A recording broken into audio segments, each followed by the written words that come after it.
Hi, folks. I hope you're all doing well and staying healthy. Really brief lecture for this evening, filmed in the back of my Airstream RV in the back of my girlfriend's sister's house. A few quick notes before we get started. First, I did cancel your annotated bibliography assignment.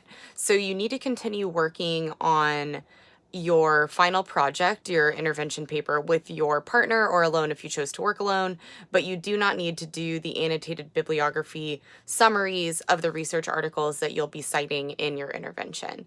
Instead, just continue with your research as if you are writing a paper, no annotated bibliography required.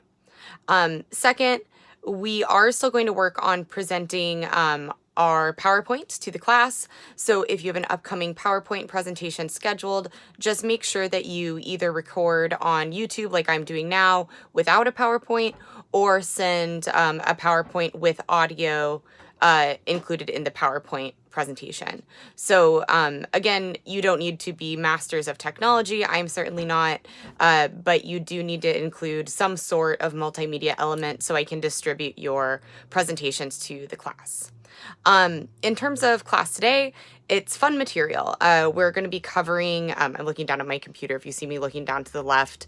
We're going to be covering kink, fetish, and BDSM, as well as the adult entertainment industries. So this is definitely fun learning. Hopefully you'll enjoy doing it in a self-guided way.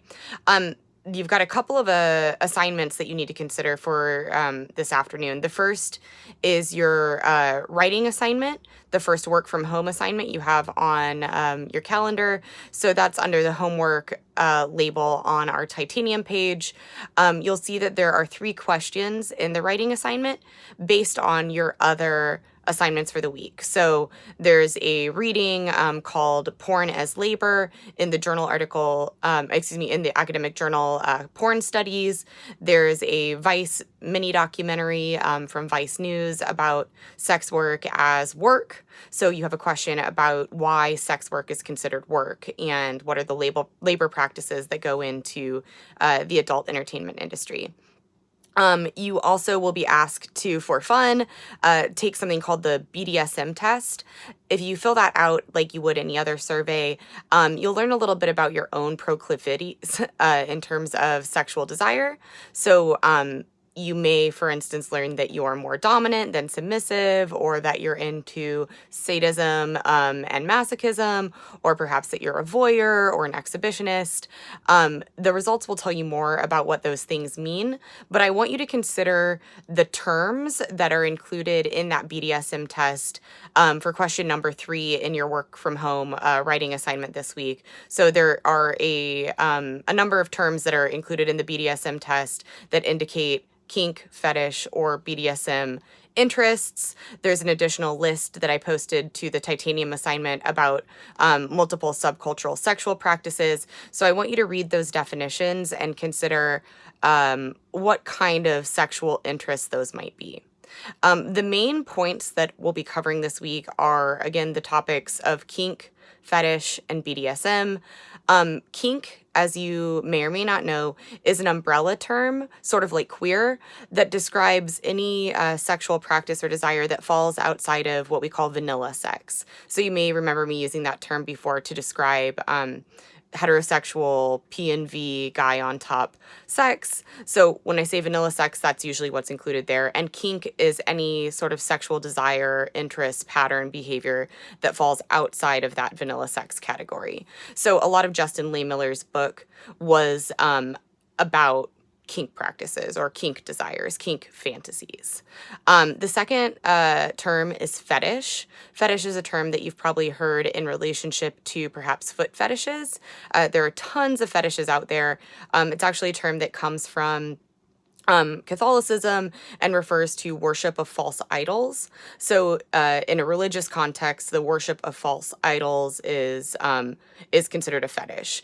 In popular culture, we use that same term to refer to any sexual desire that is toward an inanimate object or a specific body part. So you might have a fetish for balloons, or you might have a fetish for latex, or a fetish for elbows or collarbones, or ears. And all of those are legitimate fetishes. The thing that categorizes that as a similar phenomenon in the psychological literature is the sexual attachment and attachment to non-genital body parts or to non-human objects. Again, things like shoes or cat suits or leather, something like that. Finally, the third category that we're learning about this week is BDSM. That stands for a number of activities. The acronym, again, BDSM stands for bondage, domination and discipline, sadism, um, masochism.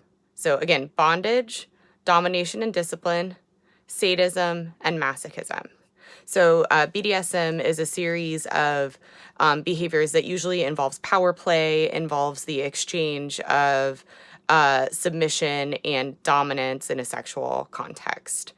As you move through the course material for today, I just want you to remember that all sexual behaviors are normal. All sexual desires are normal. There's some sense, I think, that, for instance, sex work might be morally wrong, or that BDSM, kink, and fetish might also be morally wrong. What we're trying to do in this class is unlearn that sense of wrongness. So I want you to use that reading that you did for Justin Lehmiller's book, Tell Me What You Want, and pull on that as you turn to the material for this week, because I think a lot of what Lehmiller talks about regarding destigmatization and acceptance of the self and acceptance of others will really inform the way that you do this week's activities. So again, there's a short reading that's the introduction to a journal called Porn Studies, talking about porn as labor. You have a short video documentary from Vice News about sex work and labor practices here in Los Angeles. And then finally, you'll be reading a list of different BDSM and fetish practices, as well as taking the BDSM test for fun to learn about these different sort of sexual subcultures and interests that fall sort of outside of that vanilla sex norm. If you need to reach me, I'm available by email. You can also send me a text if you need to at 515-240-5157. Again, 515-240-5157. Next week is technically spring break. I'll post a video and a writing assignment for you to do on your own time. It won't be too much work. It'll be very light, but because we've been sort of off the calendar for the last few weeks, as I was supposed to be in New York and you guys were doing the mental health activity, then last week we had the book review due. I want to make sure I give you some material next week that you can keep engaging with as we move through the semester. Okay, folks, hope you're staying well. Again, wish we could be in class together to have great discussions. I'm hoping that some of this material will keep you engaged. I know it's not going to replace what we were doing on campus, but nothing we can do about that, and hopefully we'll make it through the semester in one piece. Okay, talk to you soon. Bye.